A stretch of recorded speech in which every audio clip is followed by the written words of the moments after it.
Hoy kumag, ito ang 300. Iboto mo ako sa darating na eleksyon, ha? Sir, hindi mabibili ang boto ko. Ha? Prinsipyo ko to, dignidad ko. Gusto ko yung iboboto ko, yung totoong maglilingkod sa bayan. Ganun ba? Hindi ako magpapadala sa mga pera na yan para lang iboto kayo. Magaling ba ito? Ganun ang prinsipyo ko.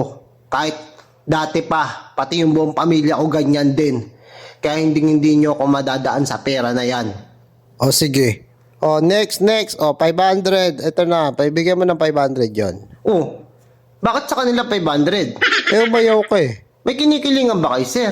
Wala naman, sabi mo ayaw mo. Eh kung sinabi nyo agad 500, sana wala na ako sinabi dito. Iboboto ko naman talaga agad kayo eh. Dapat walang ganun. Sa kanila 500, sa akin 300. Parang ano naman, sir. Ako kaninang hinayupak kang tipaklong ka. Okay na yung 500, sir. Kala ko ba ayaw mo? Hindi, okay na. 500 po. Boboto ko naman talaga kayo. Sabi mo kanina, hindi ka tumatanggap.